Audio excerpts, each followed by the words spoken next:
মালদার হরিশ্চন্দ্রপুরে দেওয়াল লিখনের মাধ্যমে কার্যত আসন্ন লোকসভা ভোটের প্রচার শুরু করলেন বিজেপির উত্তর মালদার সাংসদ খগেন মুর্মু।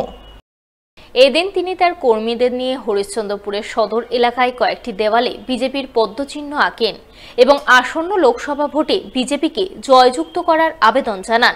সেই সঙ্গে প্রধানমন্ত্রী নরেন্দ্র মোদীকে তৃতীয়বারের জন্য ক্ষমতায় আসতে চলেছেন বলে দাবি করেন তিনি।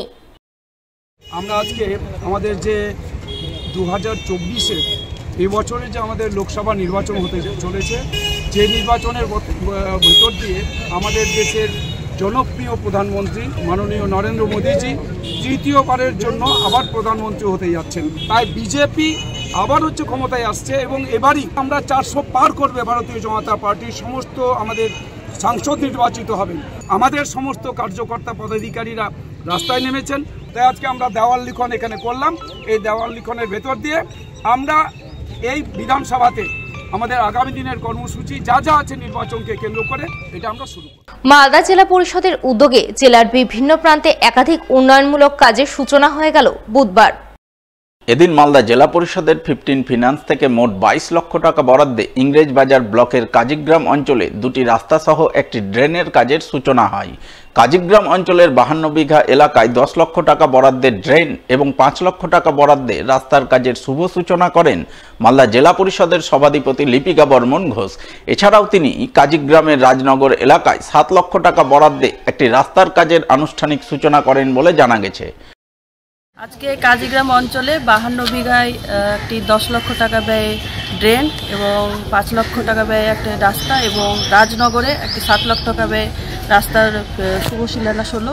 আমাদের মাননীয় মুখ্যমন্ত্রীর অনুপ্রেরণায় 15 ফিনান্স থেকে এই রাস্তার শুভ শিলান্যাস হলো। এই রাস্তা দীর্ঘদিন থেকে এই এলাকাবাসীদের দাবি ছিল যে এই রাস্তা খুব খারাপ অবস্থায় ছিল, তারা বর্ষায় চলাচল করতে পারতো না। তো আশা করি এই এলাকাবাসী খুব উপকৃত হবে। অন্যদিকে মালদা জেলা পরিষদের উদ্যোগে ড্রেনের কাজের সূচনা হলো চাঁচল 1 নম্বর ব্লকের খরবা গ্রাম পঞ্চায়েতের দক্ষিণ নৈকান্দা গ্রামে। নারকেল ফাটিয়ে কাজের আনুষ্ঠানিক সূচনা করেন জেলা পরিষদের সহকারী সভাধিপতি রফিকুল হোসেন। এছাড়া উপস্থিত ছিলেন চাঁচল 1 নম্বর পঞ্চায়েত সমিতির সভাপতি অঞ্জলি সাহা, খরবা গ্রাম পঞ্চায়েতের প্রধান রেহেনা পারভিন সহ আরও অনেকেই। খরবা অঞ্চলের দক্ষিণ নৈকান্দা বুথে আছি। আমাদের জেলা পরিষদের পক্ষ থেকে এখানে একটা ড্রেন করার জন্য 8 লক্ষ টাকা দেওয়া হয়েছিল এবং সেই কাজের আজকে শুভ সূচনা হলো।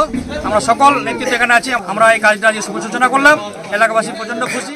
আইসিডিএস কেন্দ্রের বেহাল পরিচালন ব্যবস্থা নিয়ে সোচ্চার হলেন গ্রামবাসীরা, বিক্ষোভ দেখালেন বুধবার। ঘটনাটি ঘটেছে মালদার হরিশ্চন্দ্রপুর 1 নম্বর ব্লকের বড়ই গ্রাম পঞ্চায়েতের বারোঘরিয়া গ্রামে। এদিন গ্রামবাসীরা ওই আইসিডিএস কেন্দ্রে বিক্ষোভ দেখান। খাবার পাচ্ছি না, আমরা এরকম অনিয়ম মানব না। বিক্ষোভকারী গ্রামবাসীদের অভিযোগ, আইসিডিএস কেন্দ্রের কর্মী নিয়মিত আসেন না, ফলে পঠন পাঠনের কোনো বালাই নেই। শুধুমাত্র শিশু ও প্রসূতি মায়েদের খাবার দেওয়া হয়, তাও নিম্নমানের। সবজির কোনো বালাই নেই, বেশিরভাগ দিনই দেওয়া হয় শুকনো ভাত। মাসে কিংবা সপ্তাহে একদিন ডিম দেওয়া হয় বটে, তবে গোটা নয়, মাথা পিছু অর্ধেক করে ডিম দেওয়া হয়। এই সমস্ত কিছুর প্রতিবাদ জানাতেই আজ তারা বিক্ষোভ দেখাচ্ছেন। তারা চান এই আইসিডিএস কেন্দ্র ঠিকঠাক চলুক, না হলে বন্ধ করে দেওয়া হোক। এখানে কোনো খাওয়া দাওয়া ডালমাল তেলমেল দেওয়া হচ্ছে না, একদম নোংরা খাবার। এগুলো খাওয়া খাচ্ছে না বাচ্চাগুলো। এখানে যতদিন থেকে বিয়ে হয়েছে 100 বছর থেকে এমনি সেন্টার চলছে, টেনে মেরে ডান্থা। এখানে কোনো খাওয়া দাওয়া ভালো হচ্ছে না। সব মাসে পক্ষে একদিন, সপ্তাহে একদিন ডিম আড্ডা দেওয়া হচ্ছে। আমরা এখান থেকে সেন্টার রাখবো না, অন্য জায়গায় নিয়ে যাবো। তো অভিযোগ এটাই যে সেন্টারটাকে ঠিকঠাক করে চালানো হোক। খাবার দাবারের তো পঠন পাঠন নেই, খাবার দাবারও নেই। সপ্তাহে অর্ধেকটা করে ডিম দেয়। এর আগে আমরা বিগত দিনে কমপ্লেন করেছিলাম সহায়িকার কাছে, তো সহায়িকা কোনো পদক্ষেপ নেয়নি। তারপর সিডিপিকেও কমপ্লেন করেছিলাম, সিডিপি সাহেবও কোনো পদক্ষেপ নেয়নি। প্রতিনিয়ত কর্মী এখানে আসেন না, প্রতিনিয়ত কর্মী ওদের পার্সোনাল গাড়িতে আসেন, খাবার দিয়ে চলে যায়। পড়াশোনার দিকে কোনো কিছু নেই। আমরা চাইছি যে ওরা যদি এখানে ঠিকঠাক মতো কাজটা করতে পারে তাহলে করুক, না হলে ফালতু সরকারের টাকা নিয়ে লাভ নেই, সকজ হয়ে যাওয়াটাই বেটার। এই জায়গায় অন্য কেউ সার্ভিসটা করবে। এ বিষয়ে হরিশ্চন্দ্রপুর 1 নম্বর ব্লকের সিডিপিও আব্দুল সাত্তারকে ফোনে ধরা হলে তিনি বলেন, এই ব্যাপারে তার কাছে কোনো অভিযোগ জমা পড়েনি। অভিযোগ আসলে নিশ্চয় বিষয়টি খতিয়ে দেখে উপযুক্ত ব্যবস্থা নেবেন। অ্যাডিশনাল সেন্টার, হ্যাঁ, একজন ওয়ার্কারের আমার মনে হয় ওটা দুলালী খাতুন হবে। জাস্ট কিছুদিন হলো তাকে অ্যাডিশনাল দেওয়া। আর যদি এরকম কোনো কিছু হয়ে থাকে যে রেগুলার সেন্টার করে না, তাহলে আমরা ব্যবস্থা নেব। আমরা ওখানে গিয়েছিলাম এর আগেও ভিজিটে, কয়েকবার ভিজিট হয়েছে সেন্টারটা, সেরকম কেউ ওরকম অভিযোগ করেনি যে মাসে একবার বা দুবার বা নিয়মিত সেন্টার করে না।